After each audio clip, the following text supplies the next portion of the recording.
Okay, everybody hear me okay? Good. So have any of you ever read the Zitz cartoon? It's my favorite cartoon. I don't get to read it too often. This was from 2014, and since we're going to be talking about what is reality and what are we seeing, I thought it was perfectly appropriate in their philosophy class. So, welcome. We have lots of new people here, I'm sure for a variety of reasons, and so I'm really glad that you came. It's our 5th and last session, but don't let that intimidate you. You tend to feel like you were dropped in the middle of something, but Hetty, the other one of the volunteers that's assisting with this class, really said that in Tai Chi they say it's a circle, and when you start Tai Chi you start anywhere on the circle, and it's kind of like this. So you can start anywhere on the circle, just start. And then we do offer this class periodically, so when it's offered again, take it again. If you want to take the first 4, and then you can also listen to the tape. So the classes are taped. If you have any questions, especially on what we've done until now, I'm happy to talk with you after, and email me. I get email questions. I've gotten a few from this group. Always welcome, even after the class is finished. Just don't hesitate to email me. Might not be able to answer you, but like one question that I couldn't answer, I called one of our nuns and said, I just want to make sure I answered this okay, and got her 2 cents on it. All right, so let's go ahead and do a meditation. I'm going to try the 9-round breathing and see how you like it, just for something different. And so when we get to the part for the 9-round breathing, I'm going to tell you to plug one nostril with your ring finger, and you use your ring finger because it's considered the cleanest finger on our hand. So you plug one nose, and then you inhale or exhale based on the instructions, and then you just cross over because you're going to breathe in, and then you're going to breathe out. And if that's really uncomfortable, you don't want to plug your nose because you're stopped up or you're afraid when you exhale, whatever, have a tissue handy. Nothing comes out, I promise. Oh, well, I'll ask you after we're done with this. But you can visualize closing it if it's really uncomfortable for you. But just go through the motion. Like we do this with my prison group. And they hate it. But I make them do it every once in a while, and I just say, just pretend. The prison's so dirty and people get so sick, nobody likes to touch their face once they've touched anything, so they're real paranoid about that kind of stuff. So we all should be, but they're a little extra. So go ahead and sit comfortably. And if you remember the 7-point posture, and that's one of the handouts back there for those of you who came. You can sit that way if it's comfortable, but if not, just sit in a position that's comfortable to you. And just start out by taking a couple of nice deep breaths. And just let your mind settle.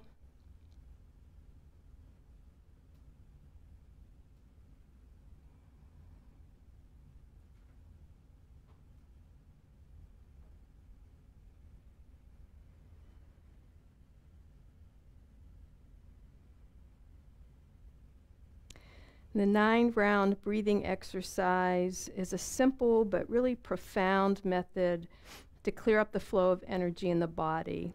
And it's said to make the mind more serviceable for meditation. Geshe-la says it's one of the best meditations we could do. He actually recommends we do it when we first sit down on a cushion. But it's said that there are subtle energies in the body known as winds, just like the wind. And the mind is said to accompany these winds in our body like a rider on a horse. If the winds are serviceable, the mind is serviceable. So 9-round breathing is a way to bring balance to these winds in the body and thus balance to the mind. For most of us, it just brings our mind to neutral. Probably not too balanced, but neutral can be good enough.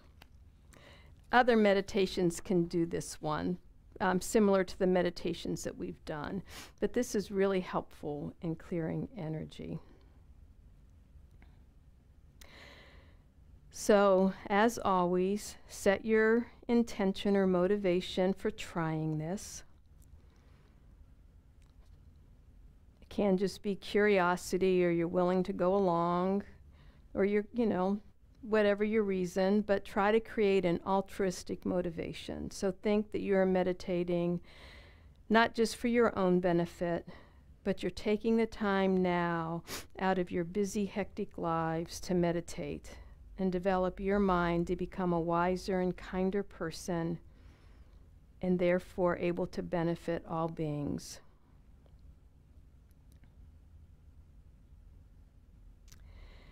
So begin by visualizing that 3 channels or tubes run through your body, which the wind energy moves through.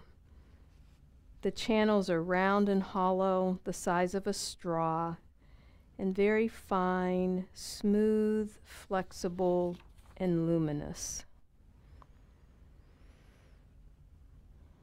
And do your best to just visualize the channels, even as light, if you can't visualize 3 straw-like shapes. There's a central channel and a right and a left channel. And imagine that the ends of the 3 channels join together at the point 4 finger widths below your navel. And just focus on this visualization.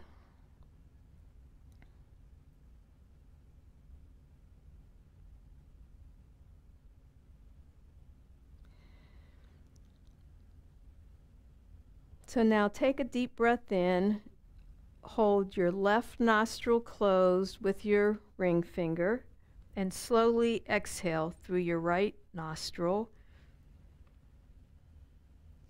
And then hold the right nostril closed and inhale slowly and fully through your left nostril. And imagine that you're sending the breath all the way down the left channel.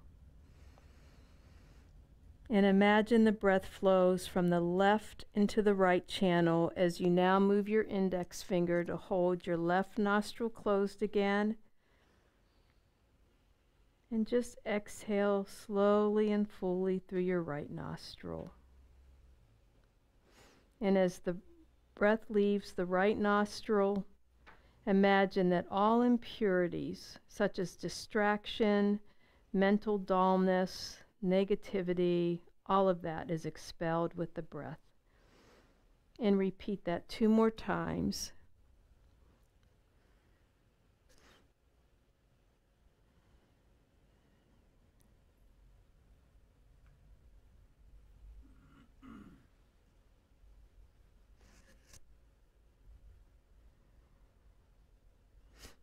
And with each one, imagine the impurities were expelled. So now reverse the process. Take a deep breath in, hold your right nostril closed with your index finger and exhale slowly. And then hold the left nostril closed and breathe in through the right, sending the breath all the way down the right channel. As the breath moves into the right channel, move your index finger, hold the right nostril closed, exhale slowly and fully through the left nostril.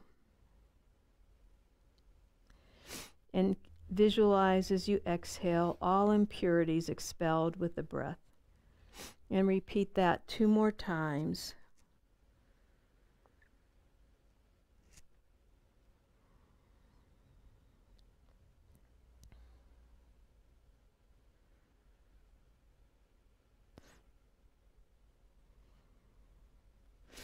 Now inhale slowly and deeply through both nostrils, sending the air down through the right and left channels, And as you exhale, imagine that the breath is expelled up and through the central channel.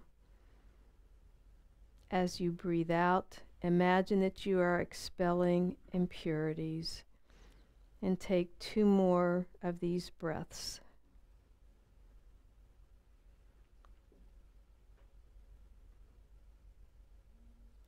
And just imagine that your energy is flowing smoothly. And if it's not, Geshe-la says to just repeat this as many times as you need to.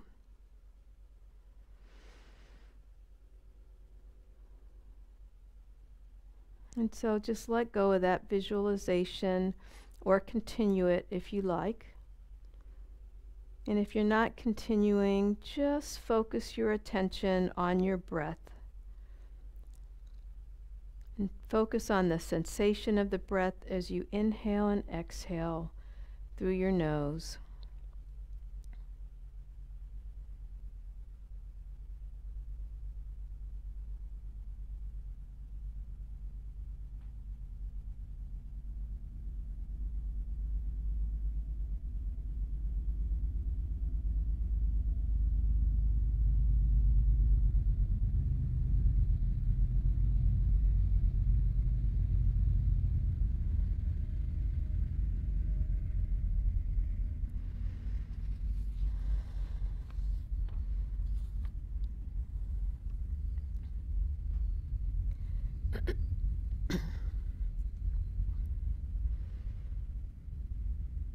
And then before we dedicate, I want you to also set your intention for being here. And just really acknowledge that many of you came to all 5 sessions. You made the commitment, you stuck with it, you came. Believe me, I know the burden that is. So it's a wonderful accomplishment, and just acknowledge that.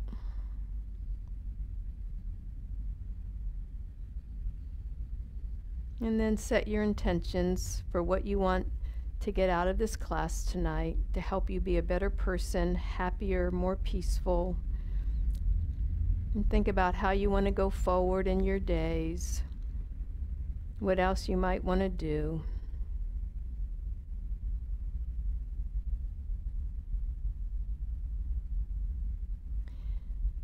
And then just finally dedicate any positive energy and insights to the well-being and happiness of all living beings.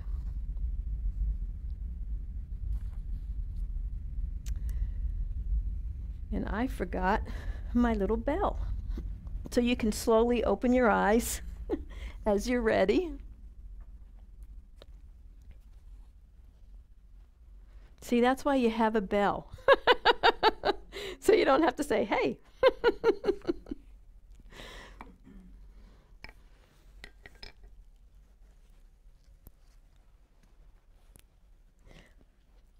So before we start, any of you who are new, if you have questions, this is Hetty, by the way, and we'll pass around a mic. Because we're live streaming and we're recording, our wonderful IT guru, Brian, hey Brian, is somewhere helping us do this. And so, but we won't hear you if you don't use the mic. That's why we have the mic on. So we'll pass around the mic for you to talk through that.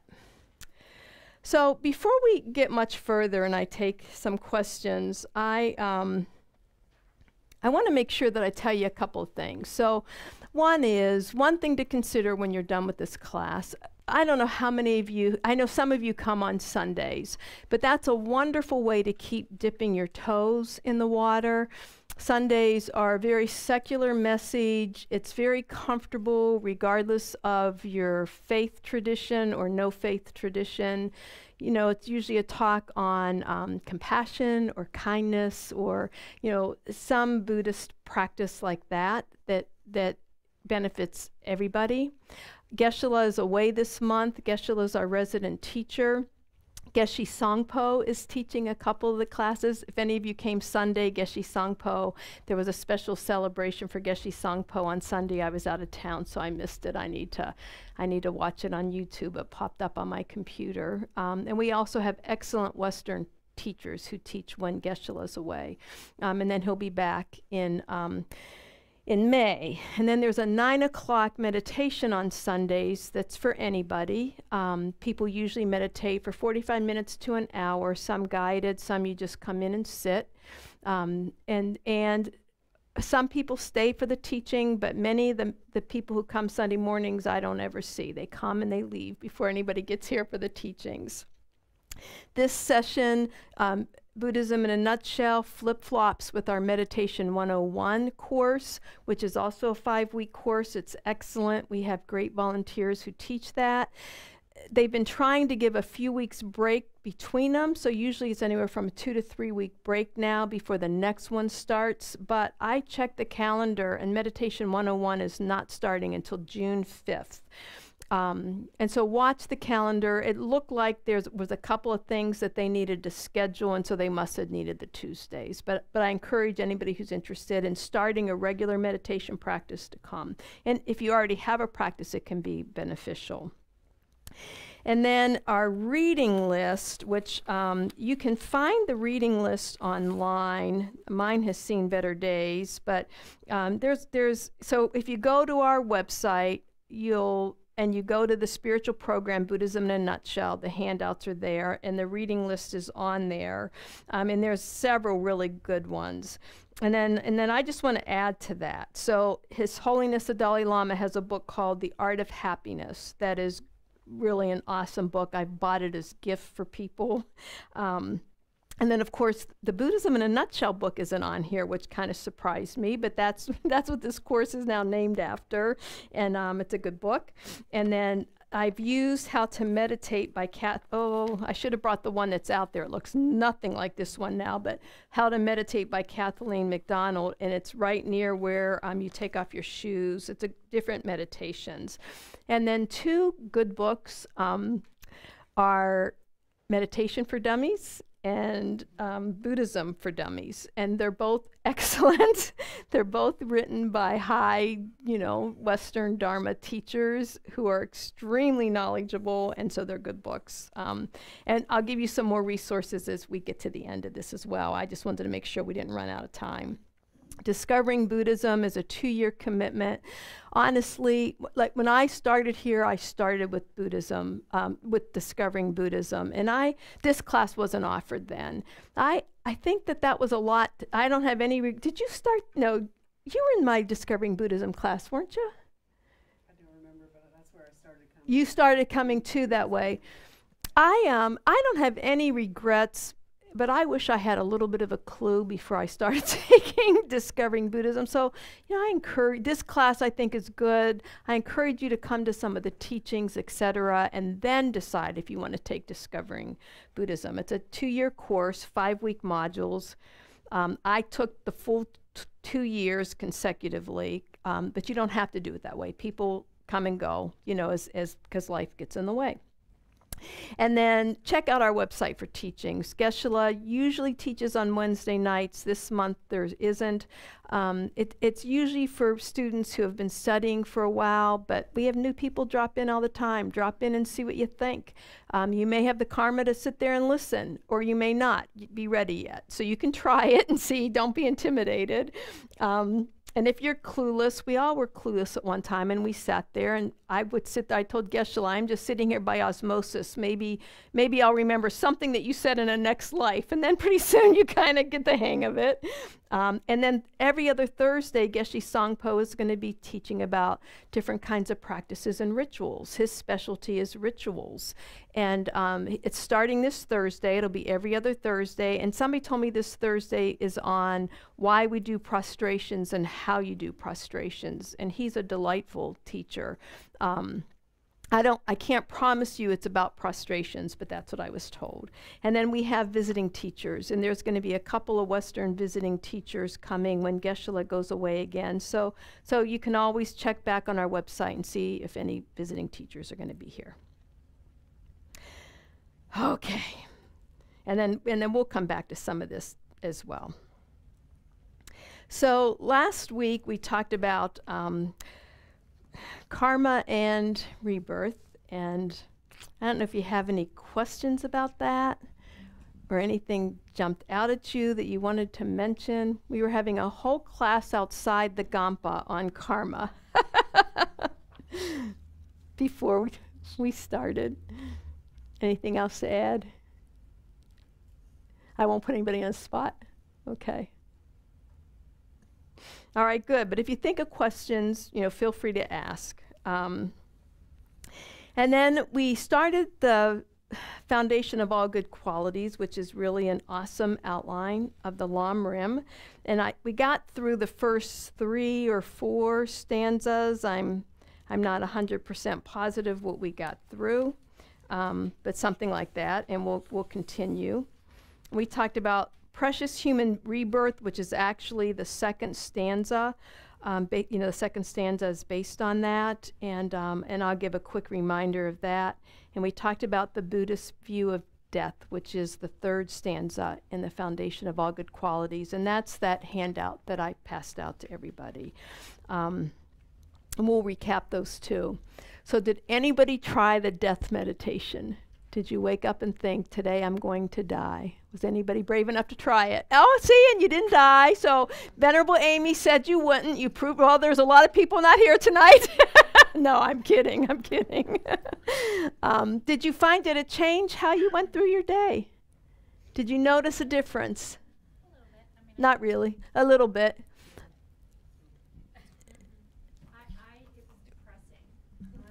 So good. So say that. Well, Go. so I was like, this is not working for me. So because good. I think it Good to notice.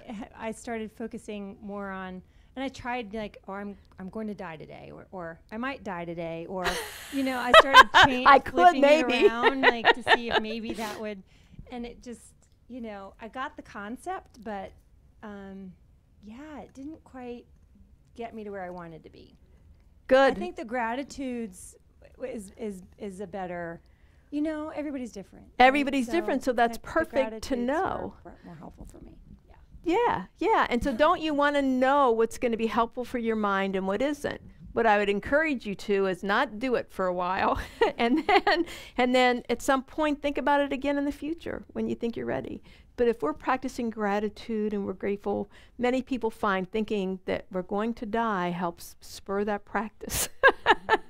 I was going to say, I think, waking up and thinking I'm going to die, what I'm going to do with my day is fine. And it's certainly, to a certain respect, inspiring. When my mom passed away at the end of the year, I meditated on death and just the preciousness of life and, who she was, and that you do need to, live in the moment. And so that was more, obviously tied into some very personal things, but that was more meaningful to me as opposed to being like, I'm going to die today. Which is meaningless. Yeah, sure.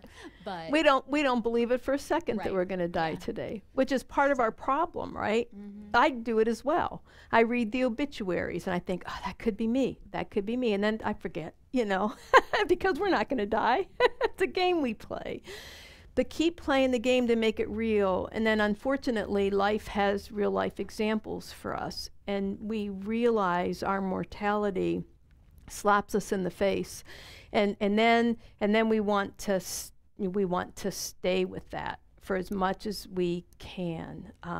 Because then you forget, then you forget. So whatever reminders we can are helpful. Oh, good. Thanks for sharing that.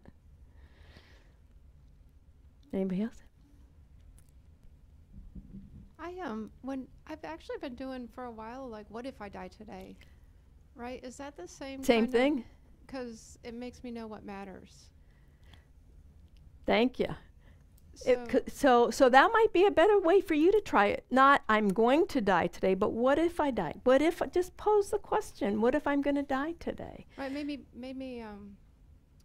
probably for a year now, maybe. I don't know why, it just occurred to me to start doing stuff like that.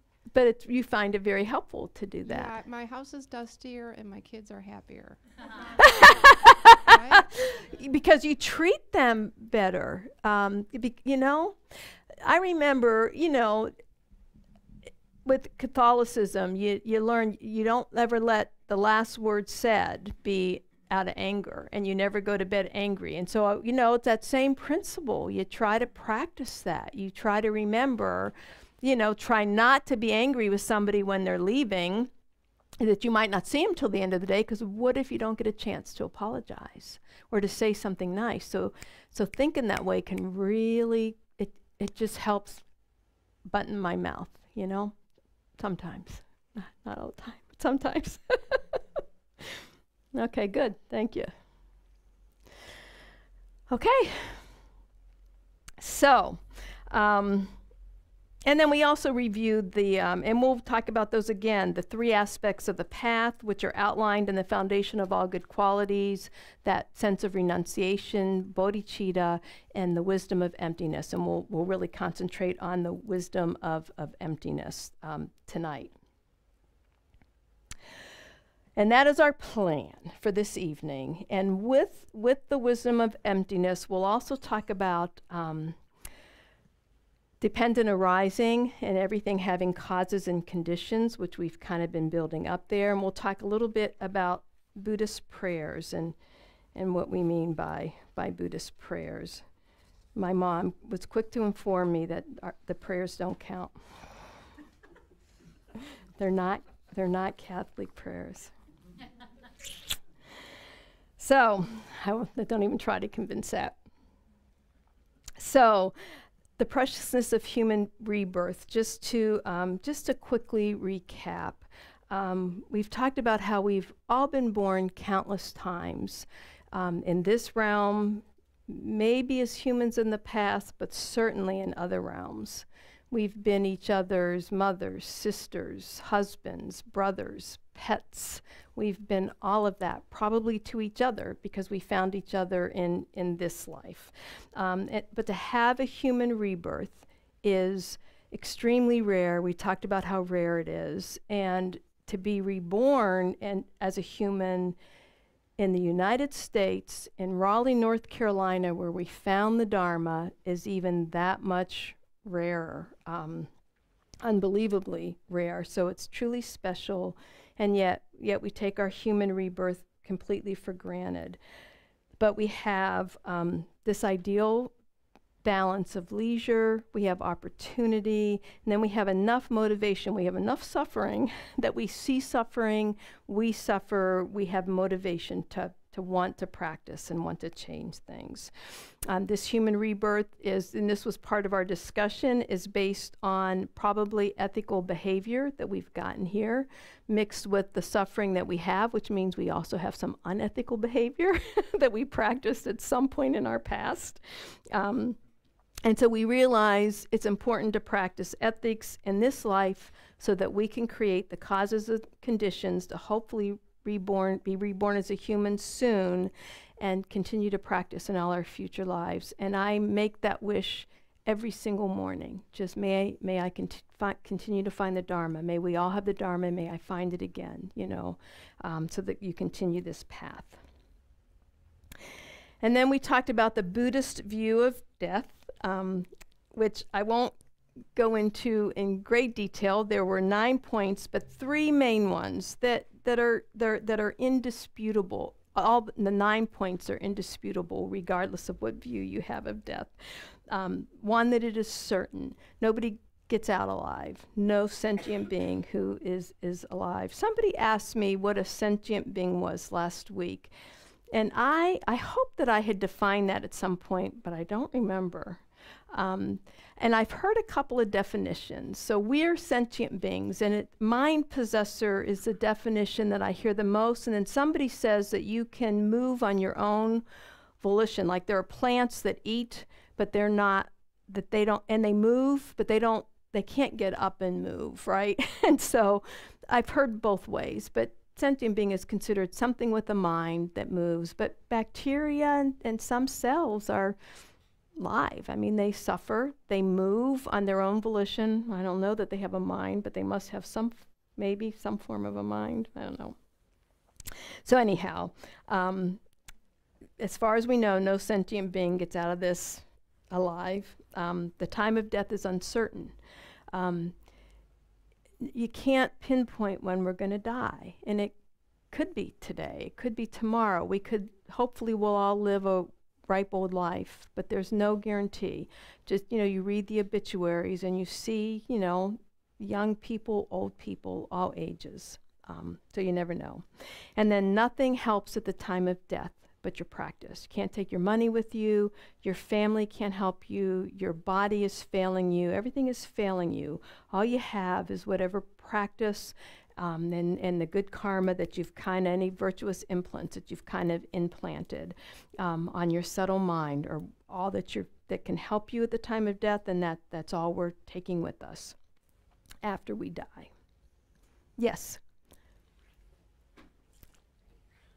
You guys are so good. You just know. I'll wait. Is the way in which you die, does that have anything to do with, or what is the Buddhist view of like cause of death? Or because what if you're not sick? What if you just Quick. something happens? Is karma involved in that, or? Yes, and that's a deeper subject than we're going to go into, but yes, how we die and the state of our mind at the time of death, it does, they call it throwing karma. It does change and perpetuate what's going to happen to you in your next life.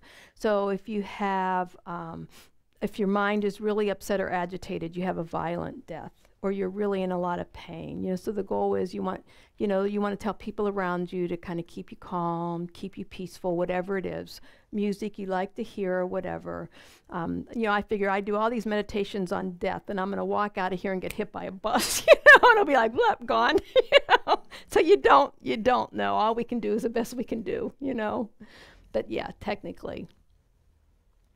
Probably most of us at this point don't have anything to worry about. There's so much that's going to, impact us, but it does, if that answers your question. Karen, Yes, in the please. meantime, I was looking up sentient. That's what I was Oh, doing there. good. What'd you find? It's the ability to sense or perceive. So I'm thinking. So that mind possessor. So I'm thinking anything with the nervous system, which would include invertebrates. Do bacteria have a nerve? Bacteria, single-celled They do not. organisms would not.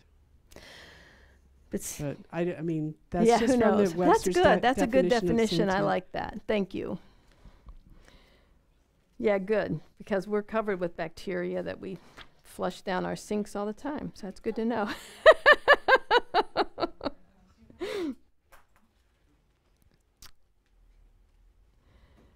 Okay. So, the foundations of all good qualities, just to continue from the stanzas that we left off with, where I'm thinking we were close to stanza 4 if we didn't already cover it. And the foundation of all good qualities, we talked about the Four Noble Truths. And this is the cessation, this is the path we follow for the cessation of suffering. And it was outlined in the Lamrim. And the foundation of all good qualities is our quick little outline that covers the topics in those 3 volumes of the Lamrim. So it's a wonderful to memorize these stanzas when we're so inclined, and definitely to read them at least periodically. So stanza 4 is that we want to eliminate all of our negative qualities, our negative behaviors, and we want to accomplish only good or virtuous deeds. And it's pretty well outlined that we find firm and definite conviction in the rareness of our lives, of having a human rebirth, in the fact that our lives are as impermanent as a water bottle. We are convinced of this, and so now we want to abandon even the slightest negativity and accomplish all virtuous deeds. The 5th one is that wish for the bliss of liberation. So we have all these samsaric pleasures. This is renunciation, where we are convinced from the bottom of our heart to let go of all of our attachments to all the worldly pleasures of this life. Doesn't mean we can't enjoy them.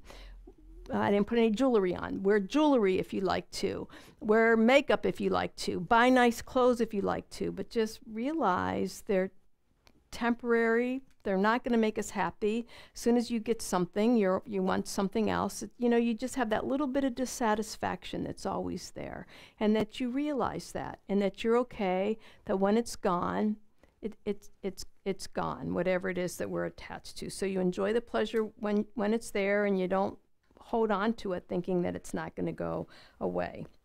And our goal was to have absolutely no attraction to samsaric pleasures. So right now, we just make that wish. We just make that wish, so that hopefully someday we'll wake up and we won't crave chocolate or good music or sex or clothes or whatever it is that we want and crave. It won't be there. And that'll get us ready for it. No attachment, no craving. His Holiness the Dalai Lama obviously enjoys pleasure and obviously, takes great delight in that. But, he's okay if it's not there, if it's gone. So we just want to practice. And then the next one gets at not just for ourselves, but for others. So we're going to keep whatever vows and pledges we can keep. We're going to have that strong wish for liberation, and then you get so we've gone from renunciation to now that sense of bodhicitta. We want to develop this great compassion so that we can help all sentient beings who are, how did you define that? Sensors and able to perceive. So all sentient beings. And then there's other realms as well, but all sentient beings to be able to get out of this cyclic existence, this sense of samsara. And that is stanza 7. So just as we've fallen into the sea of samsara, we see that others have, and we make the wish to practice bodhicitta so that we can be able to have that, develop that compassion and that wish to want to help all others, just to be totally responsible for helping everybody to become enlightened. And realize that it can take more than just bodhicitta. We have to practice ethics, which is the 8th stanza, that we need to make sure that we're on an ethical path as well, so that we can stop the suffering of others. And bodhicitta, as you might remember, is that altruistic intention to want to be able to help free others. It's a universal wish. We recognize everyone wants to be happy. Nobody wants to suffer. Whether it's our dog, the cockroaches in our house, our spouses, our kids, our bosses, our coworkers, nobody wants to suffer. We just all have really unskillful means for wanting to seek happiness, but we don't want to suffer. In those two things, that we are all alike. I love the expression "just like me." There are psychologists that are using that expression now. When you see somebody either acting out or whatever, think, yeah, it's just like me. I do those things, when I don't get my way or I want something or whatever it might be. So we recognize everybody wants that. We work day and night to try to make sure that we can do that for other people, that we can make that happen for them. And we discuss that compassion is that sincere wish that all beings be free from suffering. That's all that compassion means, and it's including self-compassion as well. Now, it doesn't mean we're a doormat. It doesn't mean we put up with bad behavior. So we can take steps to prevent it, not out of anger, but we don't have to subject ourselves to that either. We can still have compassion for the perpetrators as well. But we can and should avoid harmful acts to our own selves whenever possible. So in this definition, or in these definitions, equanimity is implied, that we see all beings as equal. And we have that desire to help all beings. So not just desire to help family, people we love, our friends, but we also include strangers, So people we don't even know, they're included in this sense of compassion. It's also people we dislike or people who harm us or we see as our enemies. They're also included in this sense of equanimity. So in the first or second class, we were talking about like Hitler. What was Hitler reborn like? What was Hitler's karma? Or other people that just do horrific acts. And we need to develop a sense of compassion for the perpetrator as well as the victim. It's everybody equally we have compassion for. And that's hard to practice. But what we need to think about is realize that we've done things since beginningless time to harm other people. And so, we're not alone in that. And we need to just keep developing that great love and compassion. And through meditation, they say we can develop that sense of compassion and equanimity. Kathleen McDonald, in her book, has a wonderful meditation on equanimity, and I'd like to do that. We'll do a little bit of an abbreviated practice. It's on page 89 in the old book. I don't know what page it's on in the new book. But just so you get an idea of friends, strangers, and enemies, and how those change. And just think about it now, how that label of friends, enemy, stranger changed in your own life. People you didn't know who now you suddenly, at least maybe they might be your friend, but you definitely now know them. Maybe you're a little bit more friendly towards people who were your friends do something to hurt you, and now they're your enemy. People who were your enemy did something nice to you, and then you're like, well, holy cow, I have to like them. It changes all the time based on our definition. So go ahead and sit in a comfortable position, and I invite you to close your eyes and try to sit up straight, your feet flat on the floor. And just take a few deep breaths.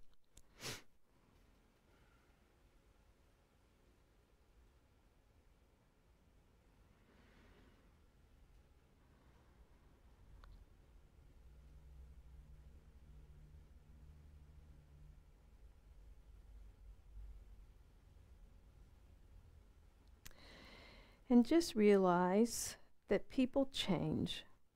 Our thoughts and feelings change. Situations change. The changes that make someone that we saw as a friend maybe become an enemy. It can change from 1 minute to the next, 1 year to the next, 1 lifetime to the next. The reasons for seeing someone as friend, enemy, or stranger are not solid and incontrovertible. Holding on to them as if they were solid friend, solidly enemy, always a stranger, prevents us from seeing things as they really are and makes it difficult for us to deal with changes when they occur. So imagine in the space in front of you 3 people. Someone you like,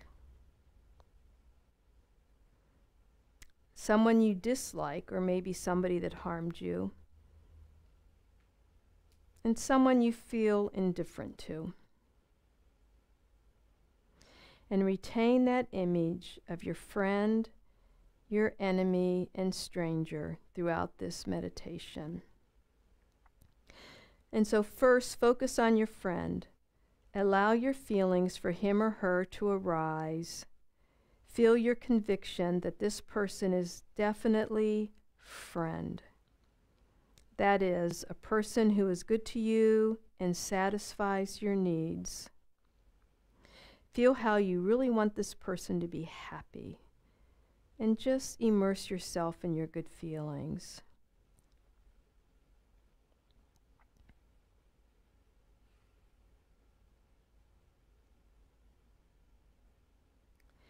And now turn to your enemy, the person you don't like and who is not kind to you, who does not satisfy your needs, who annoys you and makes you angry, who hurts you. And look carefully at this man or woman. Carefully note your feelings.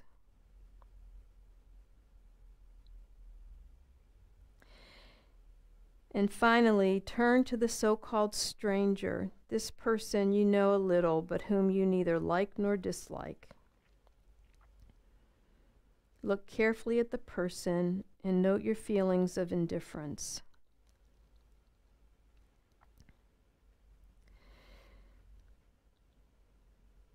And now recognize that the basis for your relationship to these three people is solely what they do or don't do for you at this point in time.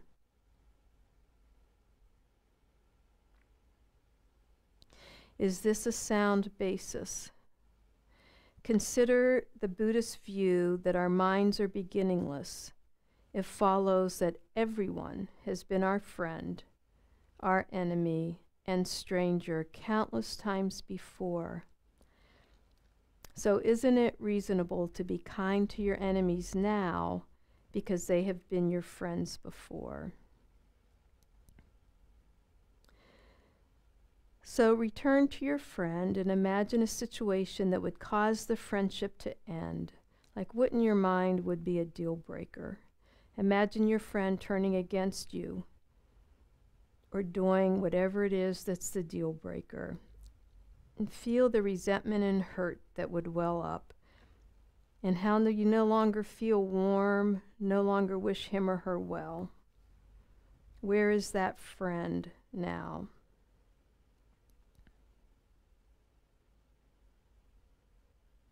There is no sound reason for feeling kind and loving towards only the friend of this moment. Relationships changed in the past and will continue to change. Today's friend can become tomorrow's enemy. And now turn to the present enemy and imagine a situation in which you could be drawn together. A common interest, a word of praise or kindness. Look carefully at the person and your feelings. Would they soften? You can learn to feel warmly towards your enemy. This has happened before, it will happen again. And perhaps recall a stranger, somebody in this class that you didn't know before you walked in the door, but one act of kindness from them or anger from them could immediately turn him or her into a friend or enemy. There is no inherent, definite stranger, no reason for your feelings of indifference.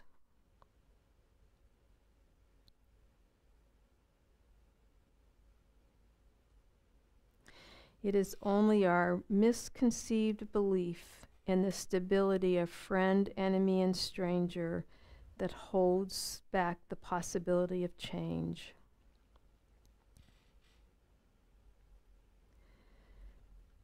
This is a good meditation to do periodically, to think about, especially when you get those strong feelings of friend, enemy, and stranger. And just to keep practicing that sense of equanimity.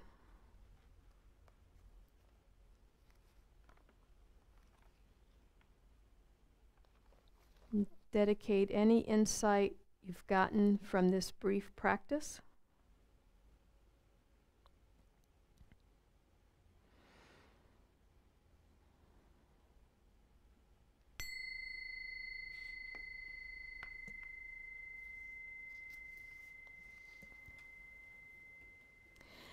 And in that meditation, she talks about keeping ourselves safe and using a sense of discrimination so that we're not going to cause ourselves more harm by not being careful. His Holiness always says he's never met a stranger, and everybody he meets, he sees as an old friend, and that would be just a lovely way for all of us to practice and to be. And for now, for most of us, we just need to make that wish. May I develop that equanimity and compassion for all. And then it becomes easier and easier. And the goal is that it'll just be, bodhicitta, that sense of compassion, will just be spontaneous.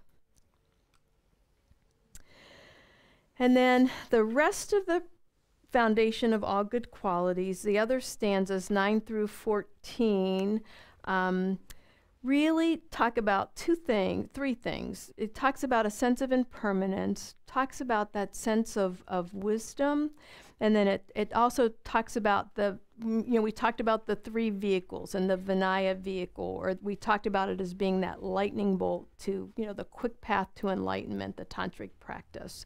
And the last verses of those are probably the hardest to understand, would take us all years of practice. But we are going to talk a little bit about emptiness right now, which is the third aspect of the path. And I had mentioned before that like the wings of a bird, you have these 2 practices we need. We need that sense of compassion or bodhicitta, and then the wisdom of realizing emptiness in order to obtain enlightenment. Just like a bird needs the 2 wings to be able to fly. We first need to have that renunciation, which is the first aspect of the path. Because it's the renunciation, it's that wish to get out that makes us want to practice and cultivate these 2 wings, compassion as well as emptiness. And we need both to be effective. So the definition of emptiness, in the West it has a different definition and connotation than it does in Buddhism. In Buddhism, the definition is this absence of inherent existence. So this true, inherently existing self can also be described as inherent reality. We see this solid self, we see solid room, we see solid things in front of us. Concrete, independent existence. We don't necessarily see the causes and conditions when we look at whatever it is that we're looking at. We just see things existing from their own side. My computer, my papers, the books, all of that we see as existing from its own side. So inherent true existence is a quality we instinctively, without a second's hesitation, project on ourselves and everything else that we experience. The belief that everything exists from its own side, independent of any causes or conditions that create it. We just ignore the fact that our mind is actually adding to those causes and conditions. And this sense of ignorance in how things exist and seeing how things exist is said to be the whole root of our suffering. And through Buddhist teachings and practices, we're trying to cut that root. We're trying to cut it at the core, to get rid of that ignorance and to be able to see reality as it truly exists. Because right now it's not exactly how things exist. And so it's helpful to think of our own experience. So phenomenon exists differently than we experience, and we're just going to consider a few things that make this more apparent, if not make it more true to us.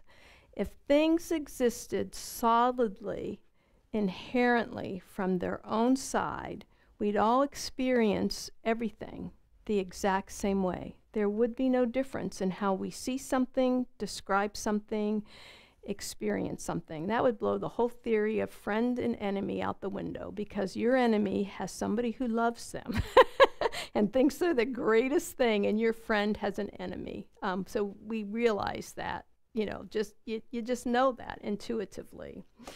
So now, who likes beets?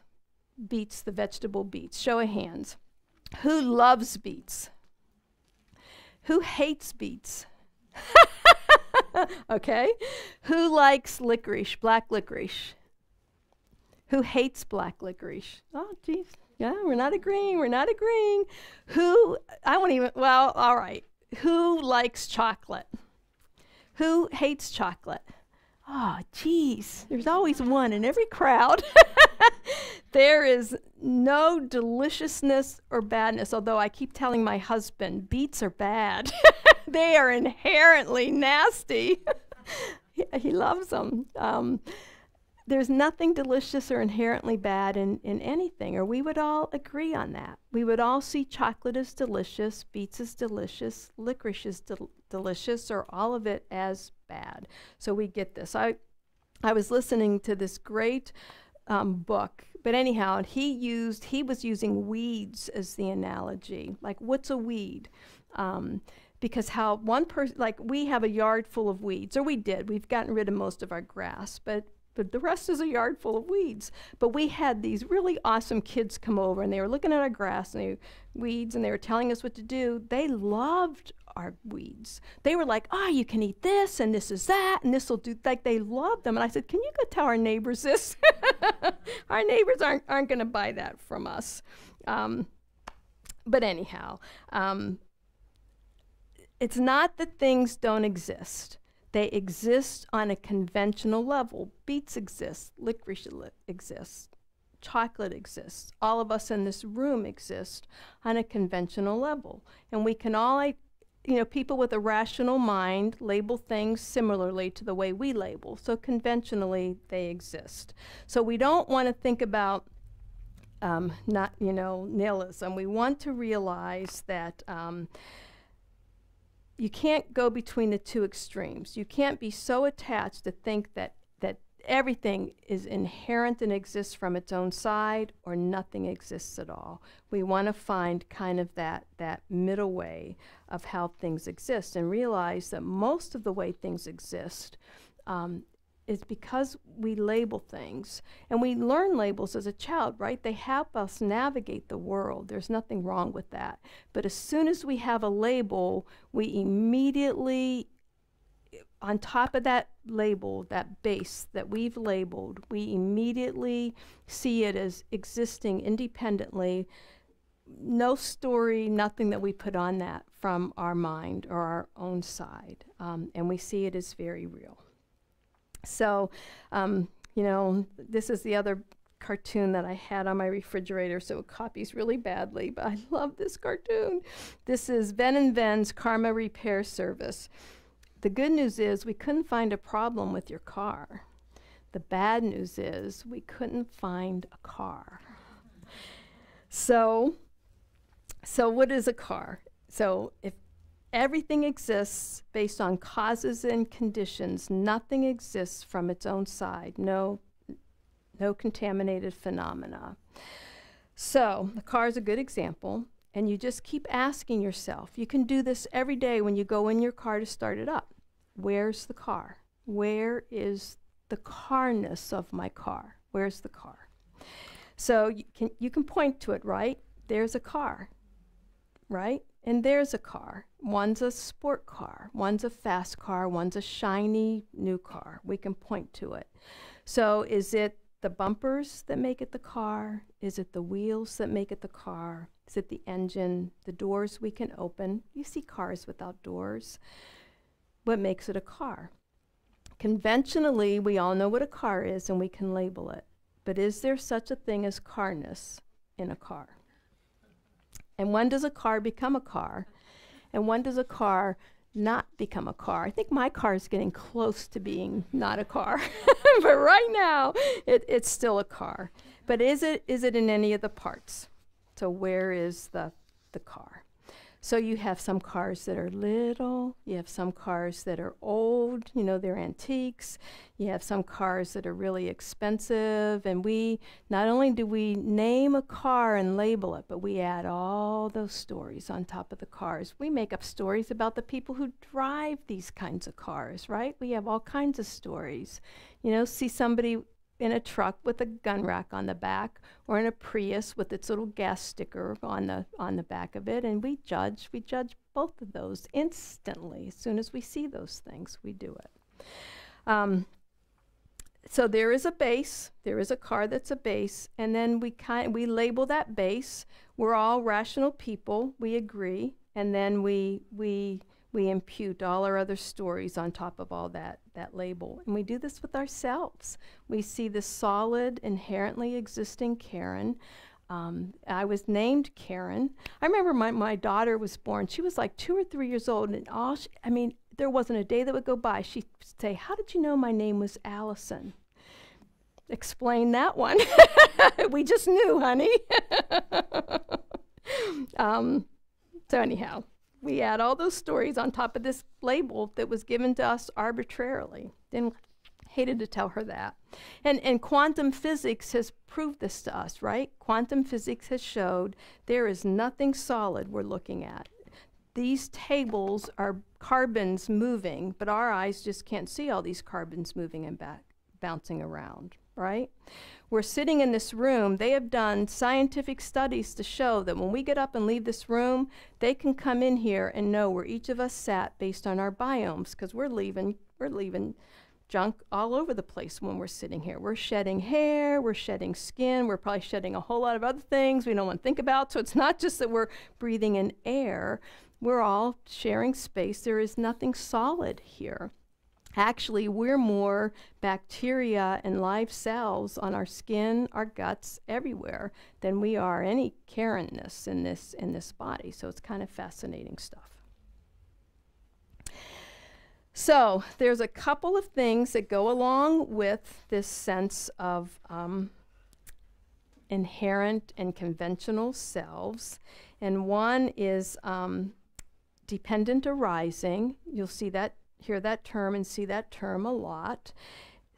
Ourselves, each of us, all existing phenomenon are dependent on causes and conditions. Nothing got out in here without causes and conditions. So we know we were born to our parents. There are causes and conditions, and their parents, and their parents, and their parents, on and on and on. And that's true of everything. Everything has causes and conditions, parts, and then we label them. And then there's the sense of interdependence.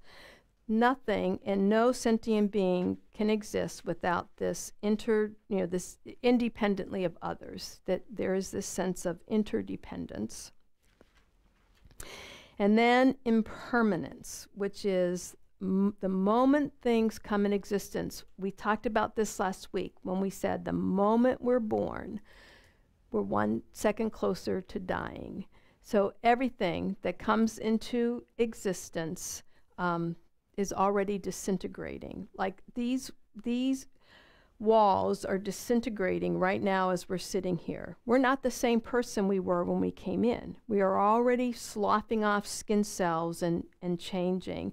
You can see the fadedness in our prayer flag. So you can see the disintegration of those, right? Like I can see the disintegration in my house, usually when it becomes obvious enough. But usually, until it like hits us, every once in a while, you pretend you're not getting older. You don't think of yourself as getting older. I think that's the greatest irony in life. You still think you're not 18, but maybe my late 20s, early 30s. And then you look in a mirror and it's like, holy cow, where'd that person come from? Because it just slaps you upside the head and you realize, oh yeah, I'm changing, I'm getting older. My body's not holding up. I can't do what I used to. Then you kind of realize it. But for the most part, we totally deny this impermanence of everything around us, mostly because we don't see it. Unless we're an enlightened being, we can't see it right now. But everything is changing moment by moment. All phenomenon are impermanent. So I have this cup that my husband said, "Are you bringing your cup? What if you break it?" So this I've had this cup since before my kids were born. So it's got to be 33, 34 years old. And it used to have really defined edges. So I don't like things round, square, so I really liked it. Well, kind of hard to even think of an edge on this cup right now. And it had the most beautiful rainbow you'd ever want to see that went all the way around this cup. Now, if anybody can see a rainbow on this cup, There's nothing left, and the inside is just completely stained. And so I don't use this cup very much anymore, but I keep it as a reminder. Just, and you can play with it a couple of ways. So I keep it as a reminder and think, oh yeah, even my cup changed. Even my cup doesn't have that beautiful rainbow I was so attached to. What was I attached to in this cup? So it's a good reminder. And then I read a story about His Holiness, who had a favorite cup that he loves drinking tea out of. And every morning he drinks tea out of that favorite cup.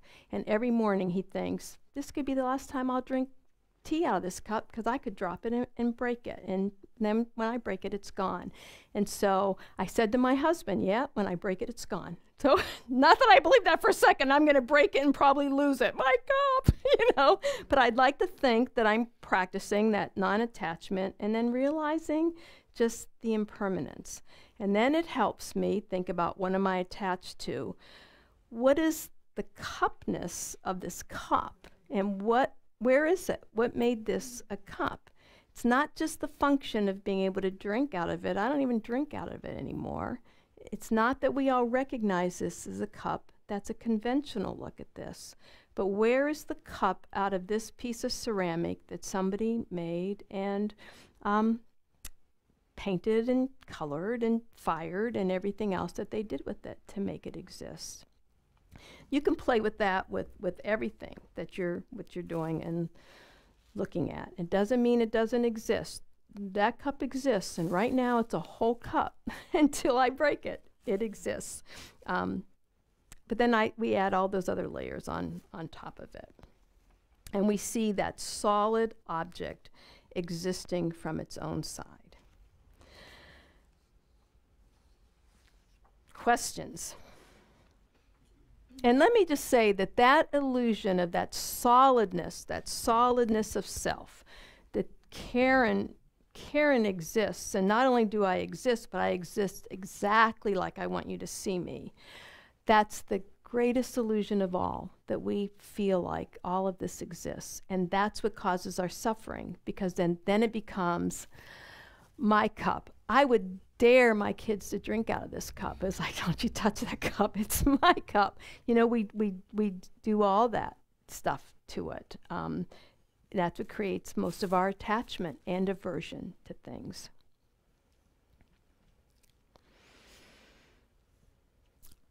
Questions? So I think, I have a question as it pertains to attachment. So if you have someone that you are attached to that dies and they're no longer in existence per se, so how, I know we're supposed to love without attachment, but how do you do that? I mean, how do you do that? I mean, how do you not love, your family, or, I mean, then they're in existence, and so, yeah. Yeah. How does that work? Yeah, that's right, because we love our families because we know them and we're attached to them. And there's nothing wrong with loving your family and wanting to protect them and wanting to take care of them at all. And we're all attached to that, right? And so we practice it. I use that example with my grandkids. Oh my gosh, I'll love on my grandkids forever. And then I just think, I love all babies. Shouldn't all babies have this kind of love? You just keep trying to expand it. Not loving the people you love, but expanding it out to embrace all people. That's our goal. That's what we're practicing. And then when somebody's dying, or we all have people close to us that are dying, and it's really hard not to be attached. It's a loss, right? It's a hole, and we mourn that. And yes, so we're going to do that, right? Because it's a loss for us. But we should practice that now, realizing they're not going to be here forever. Somebody very close to me is quite ill, and I just keep telling myself I could die before he does, and he reminds me of that too. So that's kind of helpful. But we are gonna lose people we're attached to. It doesn't mean we should stop loving them. We just accept that that's a natural part of life. Yeah, I'm spewing this out, you know. It's a struggle for all of us, right? I won't tell you how they say not to get, you know, there's a whole practice you can do to loosen, because attachment to ourselves, our bodies, and attachment to other people are our greatest attachments. Well, in things, we're attached to everything. And then you just practice trying to see people for who they really are. You know, we're just a bunch of blood and guts and bones and, you know, sagging and, you know. But we don't see that. We exaggerate good qualities in the people we love. That's what we need to start seeing. We exaggerate the good qualities in the people that we love, and we really exaggerate the bad qualities and the things and the people we have aversion to. Going back to just beets and licorice, you know, I exaggerate every bad quality in beets, and it's vivid for me. There is no goodness in a beet, you know? And if we can just begin to see how we're doing that in our attachment on simple things, that may help us expand it. Does that help at all? Maybe. It's a practice, right? Sitting with it on our cushions helps as much as we can. What else? Now, Venerable Rubina says that understanding, especially on an intellectual level, understanding emptiness and impermanence is far easier than developing compassion. Now, experiencing emptiness, on the other hand, you know, you just keep working with that. And, you know, I don't know how but hopefully at some point in some life we'll experience emptiness. And even though compassion comes easy for some people, compassion doesn't come easy for others. And then it's hard to feel that compassion towards Hitler or a rapist or, you know, the Syrian government using, you know, chemical weapons on their own citizens. I mean, it's hard to feel compassion, and that's what we have to keep practicing, you know? What else? Any other questions? Had any of you heard this topic before of emptiness? And because you studied for a while and you've been reading for a while.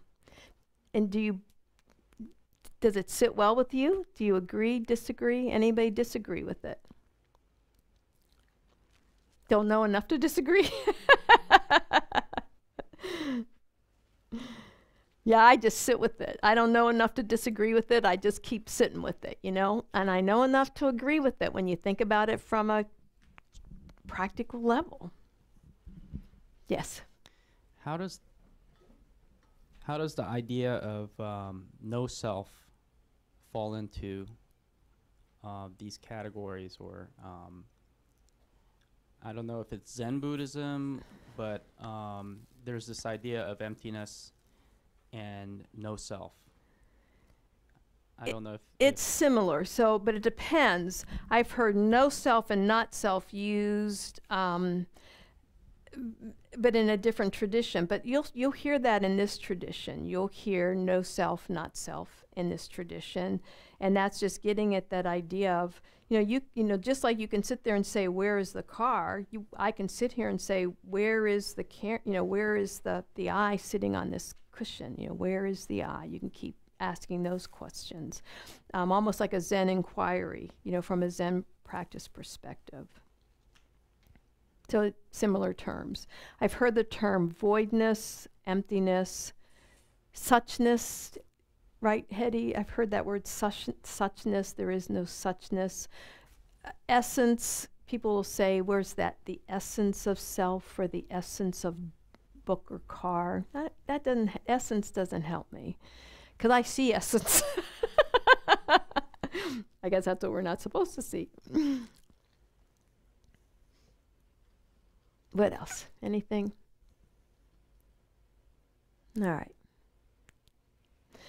So as things bubble up, ask. And then there's 4 seals of, and let me just say before I even talk about the 4 seals, let me just, so there's a couple of things that can help as you're thinking about emptiness or this not inherently existence. Think of it like a magic trick. So think of it like you see a trick and you're amazed. Like, I just think magic is fascinating. And even though in your head you know it's magic, but it's like, holy cow, how did they do that? It just looks so real and believable until they tell you how it's done. I almost say, no, don't tell me.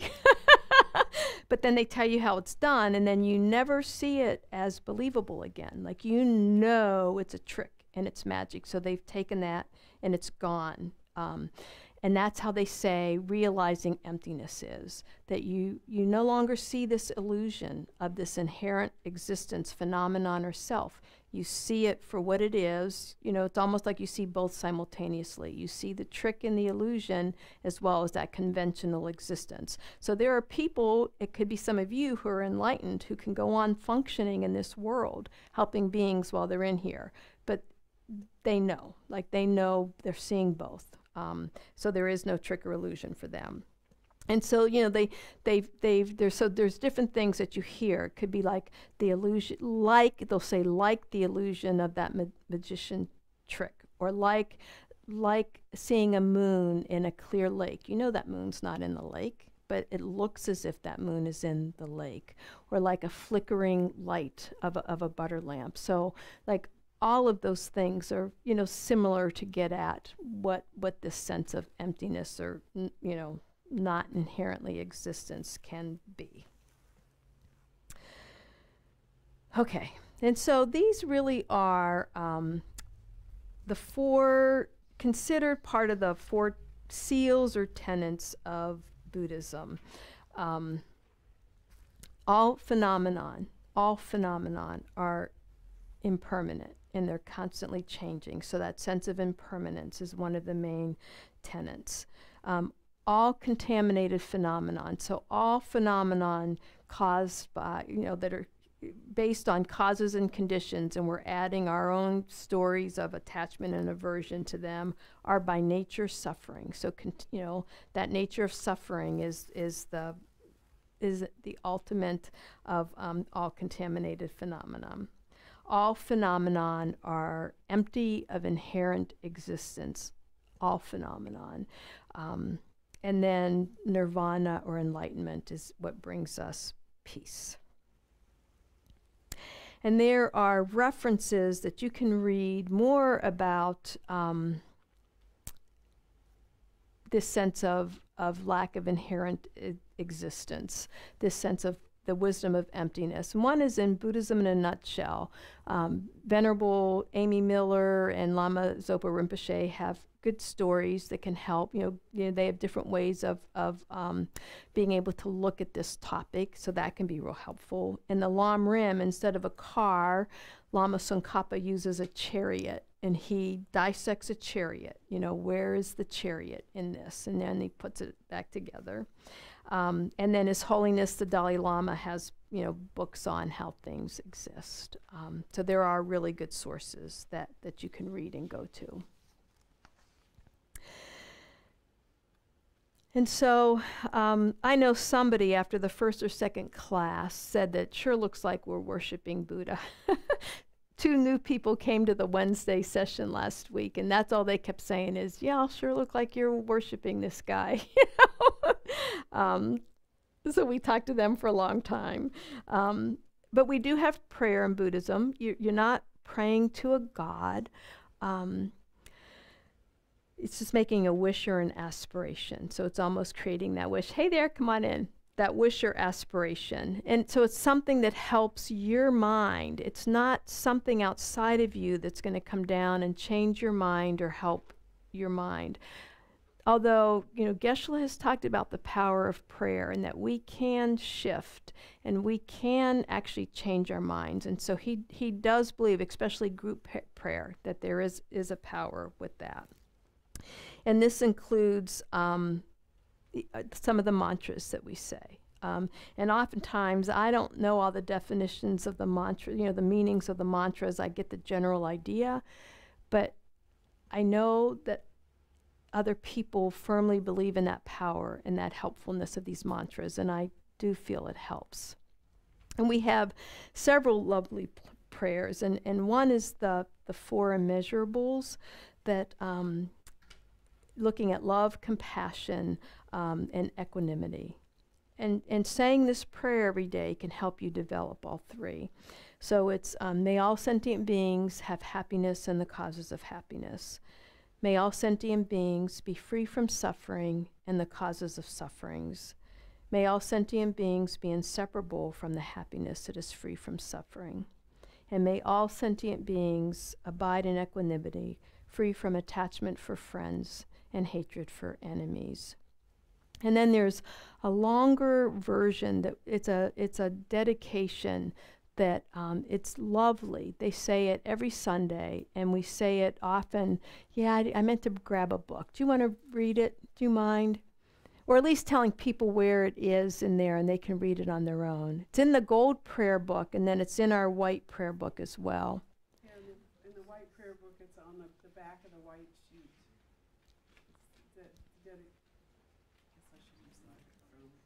Oh, yeah. Thank you. The dedication verses from Master Shantideva's, I can't say that word. I know. Bodhicitta Vatara. Oh, good. It is such a lovely prayer and so meaningful. We have time. We could say it quickly if you want to say it. Some of you are familiar with that prayer, but some are not. Would that be helpful to say it? Yes. Where did you say it was? I think on page 246. Is that 246? Okay. Thank you.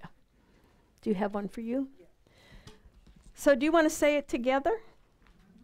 Want to say it together?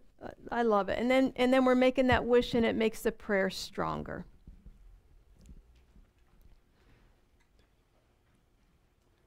Everybody find it? Okay. So may all beings everywhere, plagued by sufferings of body and mind, obtain an ocean of happiness and joy by virtue of my merits. May no living creature suffer, commit evil, or ever fall ill. May no one be afraid or belittled, with a mind weighed down by depression. May the blind see forms and the deaf hear sounds. May those whose bodies are worn with toil be restored on finding repose. May the naked find clothing, the hungry find food. May the thirsty find water and delicious drinks. May the poor find wealth, those weak with sorrow find joy. May the forlorn find hope, constant happiness and prosperity. May there be timely rains and bountiful harvests. May all medicines be effective and wholesome prayers bear fruit. May all who are sick and ill quickly be freed from their ailments. Whatever diseases there are in the world, may they never occur again. May the frightened cease to be afraid, and those bound be freed. May the powerless find power, and may people think of benefiting each other. For as long as space remains, for as long as sentient beings remain, until then may I too remain, to dispel the miseries of the world. I just think that's one of the most beautiful prayers ever written, ever. And to memorize that or say it every day, for years I couldn't even say it without bursting into tears. I mean, there's so much meaning in that prayer. It's quite lovely. Although I'm telling you what to think, so I apologize for that. You might think this is a bunch of crud, and that's perfectly fine. You can also meditate on the preciousness of human life. One, by just sitting, with each stanza of the foundation of all good qualities, and really sitting with that second stanza that may we develop the mind that unceasingly, day and night, takes the essence of this human existence that we have. And so this prayer is every day, think as you wake up. Today I am fortunate to have woken up. I'm alive. I have a precious human life. I'm not going to waste it. I'm going to use all my energies to develop myself, to expand my heart out to others, to achieve enlightenment for the benefit of all beings. I'm going to have kind thoughts towards others. I'm not going to get angry or think badly about others. I'm going to benefit others as much as I can. Just setting that intention every day. Are we going to be successful? Maybe not. But maybe we'll be successful for 5 minutes or an hour. And you know, they say that thinking this way can help eliminate depression. It can help eliminate this lack of self-confidence or self-esteem that we have, that it can really be helpful to think this way. Try it and see how it helps. So, we talked about what other classes are that you might want to think about. I don't know if you have any questions about those. I do want to mention just a couple other resources that are excellent. The Lama Yeshe Wisdom Archive, and Lama Yeshe was one of the founders of the FPMT Center, who's no longer alive, and he's on this right side, left side from you of the Lama Atisha statue.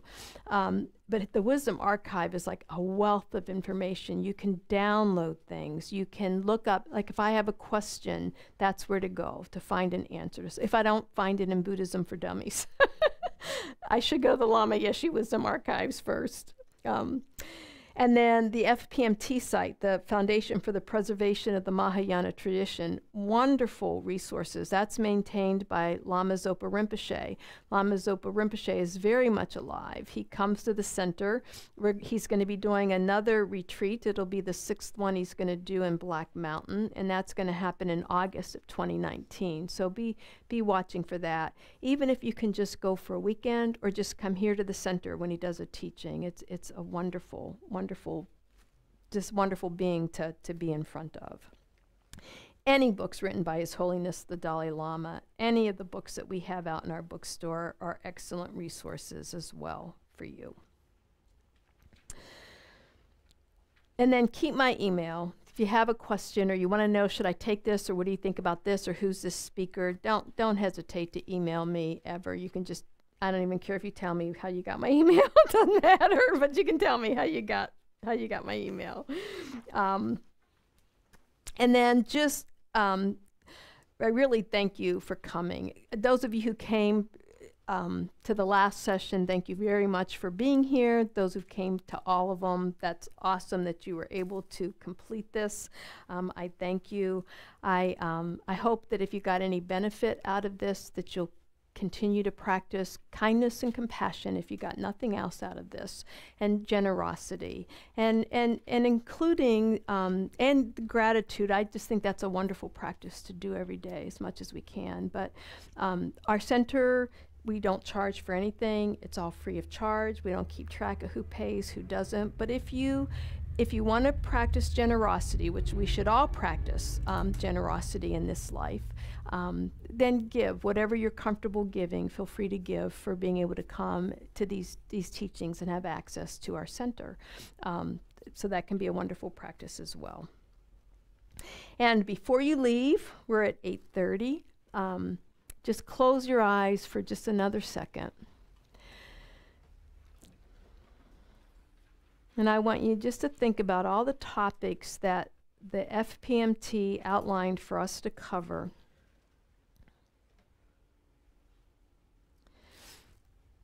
In the Buddhism in a Nutshell book that Venerable Amy and Lama Zopa Rinpoche wrote. Just so that we could begin to learn something about Buddhism.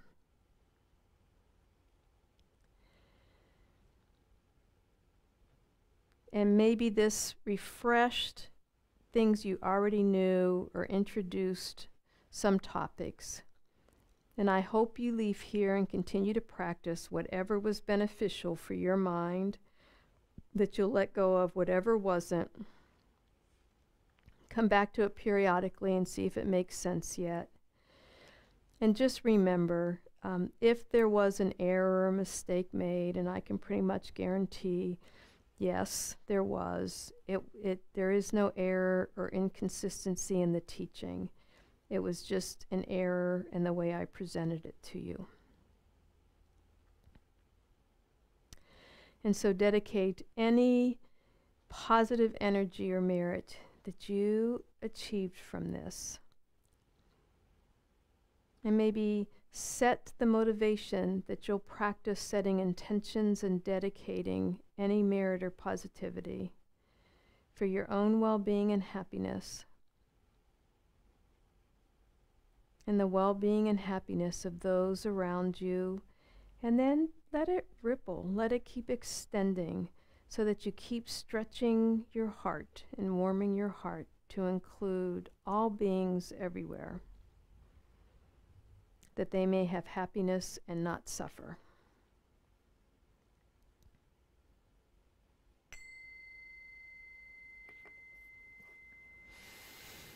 Any questions before you leave? We'll be here for a while, either Hetty or I, as we're cleaning up. So don't hesitate to ask either of us if you have a question. All right, thank you very much. I hope to see you on Sundays and in future teachings.